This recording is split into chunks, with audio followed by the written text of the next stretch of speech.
What's up, guys? Welcome to Bleav in Rams, part of the Bleav Network. Erin Coscarelli back with you. Be sure to subscribe, comment, rate, follow this podcast. You can also catch us on Bleav TV. And of course, follow us on all the socials. Speaking of socials, Tyler Dragon covers the NFL for USA Today. Follow him on social media. There's a lot to get to heading into week 2 for a lot of teams, but obviously let's focus on the Rams first and foremost. Hi, how are you doing? Thanks for joining. I'm doing good. I mean, besides all these wildfires going on here in LA, I hope everybody's safe, but I'm doing good. How are you doing? Good. There was an earthquake. Did you feel that today? Yes. I did feel it. There's been like 2 in the past week. I know. It's like we're all waiting. We're all like on pins and needles here in LA. You know, the rumor of the big one. I always get a little concerned when it's really hot out. That's typically when whatever fault lines decide to make a movement. So good thing we're all okay. Wildfires. It's a crazy time to be in LA, and it's a crazy time right now to be a Rams fan. Look, they leave Detroit with a loss, a devastating loss. Before we get into this week's matchup against the Cardinals, what did you see from the game pertaining to the Rams on Sunday night? Well, one, they've been decimated on their offensive line with injuries. That was a really key takeaway that I took away. Matthew Stafford was pressured on 45% of his dropbacks, and the offensive line situation isn't getting much better, at least anytime soon, with 2 players going on IR this week, and Joe No Boom and Steve Avila. But I did like the Puka, not the Puka Nakua, but the Cooper Kupp connection. Seems like that's picked up where it left off with Matthew Stafford, tied a career high with 14 receptions. So I did like that aspect. The Rams passing game needs to continue on along, even though, as I just mentioned, Puka Nakua is on IR. Hopefully he's back after 4 games. And then the running game, I know the offensive line has a lot to do with that, but they did not really establish the run in Detroit. And that's kind of hard to do, but you want to try to, impose your will running the football, especially when you have a patchwork offensive line. So those are 2 areas. And then also on defense, I liked what I saw, especially out of the rookies. Verse had a sack in his rookie debut. The front 7 seemed to play okay. The back end of the defense was a little shaky. Jared Goff was picking them apart, especially in the second half. So I want to see an improved defense and offense in week 2. Luckily for the Rams, they play a Cardinals team who's probably not as good as the Detroit Lions, not a playoff contender, at least the early portion of the season. So I like the Rams' chances here in week 2. And week 1 was a good measuring stick game to see how they stack up against some of the top tier teams in the NFL, especially in the NFC. Yeah, but let's not forget this Cardinals team went into Buffalo and gave him a hard time. And so we've all been put on notice as far as what the Cardinals could be doing, certainly in that division. And you mentioned, obviously, major injuries to the offensive line, an issue that they've kind of had. Not injury wise, but just wanting to sort of be more developed on that side of the ball. How does Matthew Stafford, how do you see this going for him? How does, now this week it's game planning. How are they game planning? How are they going to adjust to so much of the line not being there?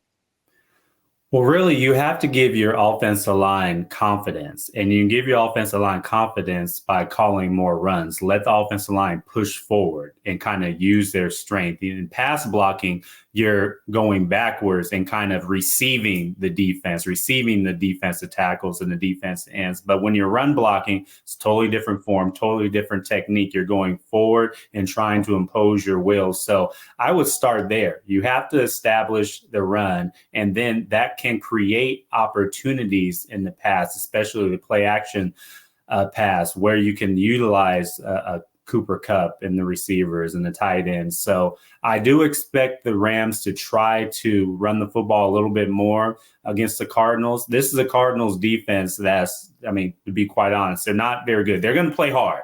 They went up to Buffalo. They played hard. They were competitive. But when I look at their roster from top to bottom, they just lack talent across the board. So this is a Rams team that on paper, they have a more talented roster and they're better than the Cardinals. I mean, you just look at Sean McVay's record. I Bleav he's 14-1 against Arizona since he became head coach. So I do believe that they need to try to help out this offensive line by running the football and letting these linemen go forward and giving them a dose of confidence so they can be confident enough to protect against the pass when those plays are dialed up. Yeah. I mean, look, if there's anyone that's good at being able to scheme in dicey situations, obviously Sean McVay is truly one of the best to do it.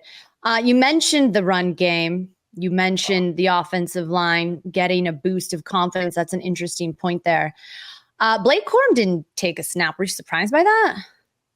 I was surprised by that. I mean, he was a high draft pick for the Rams. He's a good player. And, sometimes rookies, they don't get a lot of actions in their first week, especially in the season debut. We look on the other side, Marvin Harrison Jr. didn't get a lot of touches either for the Cardinals. So that it's not any cause of concern. I mean, he's their number 2 back for a reason. I do expect him to get some action probably this week and the weeks ahead. Okay.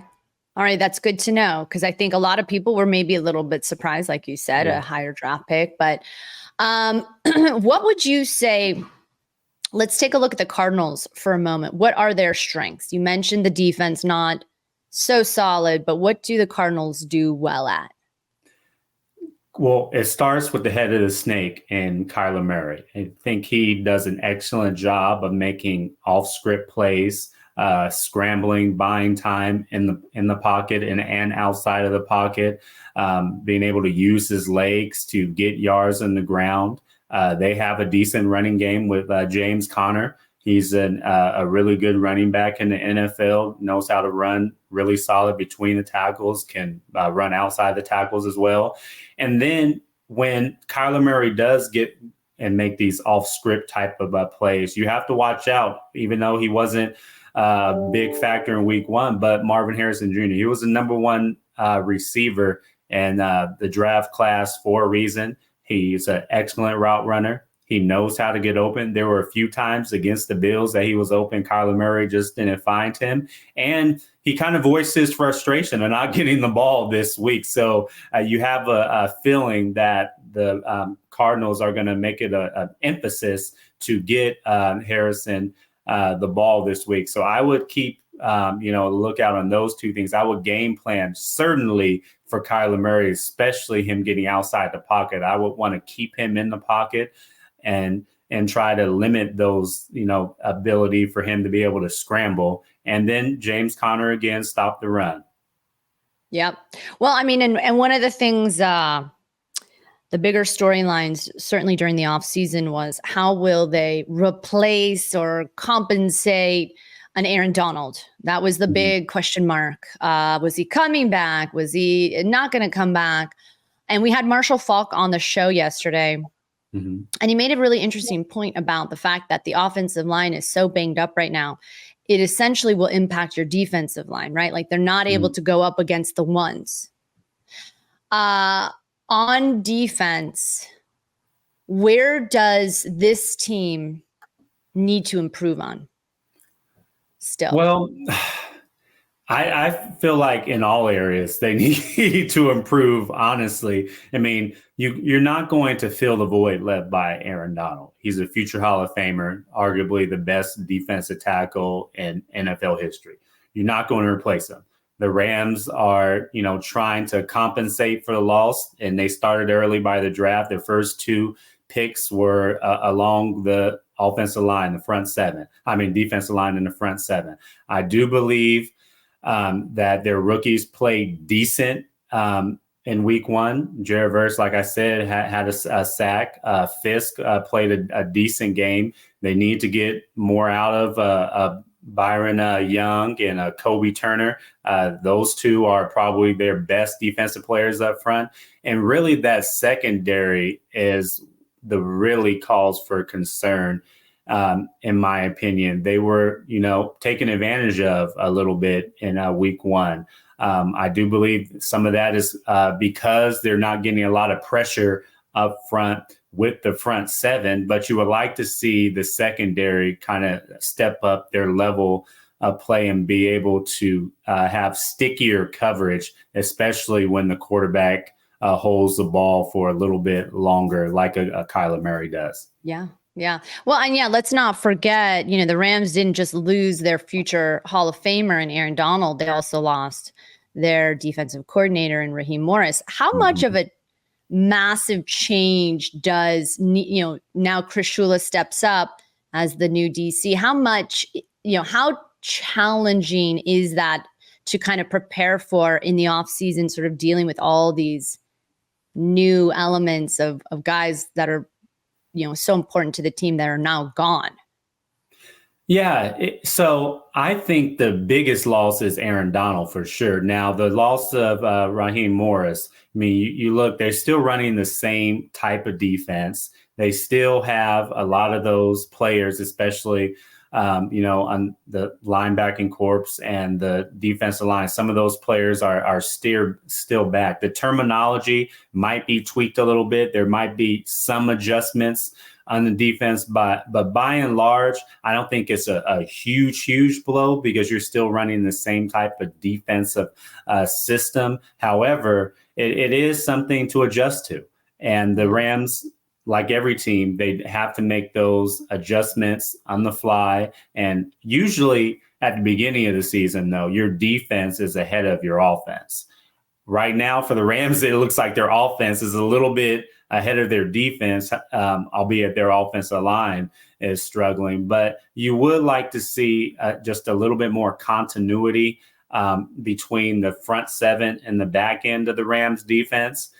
But see, it was just week one. I don't want to be prisoner of the moment or sound the alarms after one game. And then it's the Detroit Lions in Detroit. So that was a legitimate top-notch test for the Rams. And they played pretty well. A couple plays here and there, the ball bounces the right way here and there. The Rams could walk away as winners in that game. The game went to overtime, and they, almost won that contest if it wasn't for a few plays here and there. So by and large, I'm not too worried about the Rams. They definitely need to win this game because week 3, they have the San Francisco 49ers.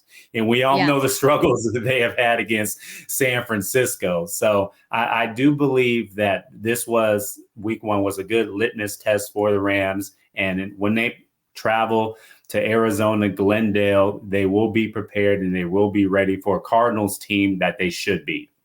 Yeah. Yeah. I mean, this first stretch is hard for the team to have to go up against, like you said, Detroit, take them to overtime, missing all those key guys on the line. I posted it. It just, again, really, it says so much about Sean McVay as a head coach and being able to sort of problem solve, if you will. Who would you say the X factor of this game is for you? I would say Kyren Williams. I mean, mentioned at the top of the show, he has to be able to run the ball, get more than 50 yards, what he had in week 1. I think if he has 75 plus yards, the Rams for sure win this game. I think they need to be able to establish him in the run game to take some pressure off that offensive line and really pressure off Matthew Stafford. I mean, he was pressure over 40% of his dropbacks. You don't want that for your 35 plus year old quarterback. I mean, you don't want him running for his life back there. He in football years, he's an old man. I don't want to offend anybody, but in football years, he's an old man. So you don't want the football years old man guy to be running for his life back there. So I think he is the X factor, and also that defensive line. How will those rookies play in week 2, and how will they be able to keep Kyler Murray in the pocket and limit those scrambling yards and limit those off-script plays that he is so known for? You mentioned it at the top of the show. I will say the Cardinals are the favorites to defeat the Rams according to the Bet MGM NFL odds. And remember, the Rams sweeped the Cardinals last year. So I'm going to ask you the coveted question, Tyler. Who wins this matchup on week 2? So I don't know who's making those bets. Give me those odds. I definitely picked the Rams to win this game. I mean, we do picks for usatoday.com every week, and I picked the Rams to win, I believe, 21-16. So I believe that they are going to win this game. I think they learned their lessons from week 1, and that was, like, again, a measuring stick type game. And top to bottom, they have more talent than the Cardinals. They're not as healthy as the Cardinals, but you still have Stafford. You still have Cooper Kupp. You still have Williams in the backfield. That they should be fine. And that was going to be my last question to you. With Puka going down, the offensive line going down, what can the Rams hold on to for hope? Because, we did see a Cooper Kupp show up. They do still have him. Jordan Whittington looked amazing in the preseason. They've definitely, fortunately, have a lot of depth at that position. But I think when you look at it big picture, you're like, oh my God, the injury report, we've lost all of our guys. What can Rams fans sort of hold on to for hope in terms of week 2 having all of these injuries already? Well, I do like Tyler Johnson at receiver. He had a big play against the Lions. Maybe he's able to step up that number 2 receiver role. But we have seen Cooper Kupp has no problem being the only target that Matthew Stafford throws the ball to. I mean, 14 receptions in week 1, that says it all. So you can hold on to the fact that the Matthew Stafford and Cooper Kupp connection is one of the best duos in all of football. And you have Kyren Williams in the backfield who wants to have a bigger impact in week 2 than he had in week 1. So you can hold on to those 2 facts. And then the defense. I mean, I do Bleav that they will have a little bit of an advantage against the Cardinals offensive line. I mean, the Cardinals offensive line, they aren't entirely healthy either. Jonah Williams, their starting right tackle, he just got placed on IR. So that's a loss for Arizona right there. And so when you have a little bit of an advantage against an offensive line and your front 7 might be a little bit more talented, you should take advantage of that and rush Kyler Murray, be able to get in his head, run some, dial up some blitzes to try to get after him. And you got to limit the production from Marvin Harrison Jr. Try to keep him to that same stat line the Buffalo Bills did. It's not easy, but it can be done. And like you said, it's still early. It's still week, we're heading into week 2. We don't know anything yet. We've got a little glimpse of what's going on, but for the most part, we saw this happen last season where the Rams went on a tear. So anything is possible. Tyler Dragon with USA Today. Thank you for making the time. Hopefully we'll get you back on again when you have a moment, but good luck to you and congrats to everything and happy week 2. Try to stay cool because it's still pretty hot here in LA. So. Of course. Thanks for having me on. And hopefully the ground doesn't move between now and Sunday, right? Can't guarantee it, but hopefully, fingers crossed. As LA natives, we're used to it. It's just part of the territory. Did we figure out what was it? Was it like a 4 point something? I heard it was a 5.1 in Malibu. I could be wrong, but that's pretty big. That's big, guys. The Northridge, the big Northridge one was 6.6. And I remember because my room rattled pretty crazy. So, Yeah, let's hope no sixes. Anytime it's a six, it's scary. It's time to get out of town real quick. Time to take that flight. Time to go to LAX if it's a six. Yeah. Tyler, you're awesome. Thank you again. We'll see you hopefully soon. Okay. Of course. Thanks for having me on.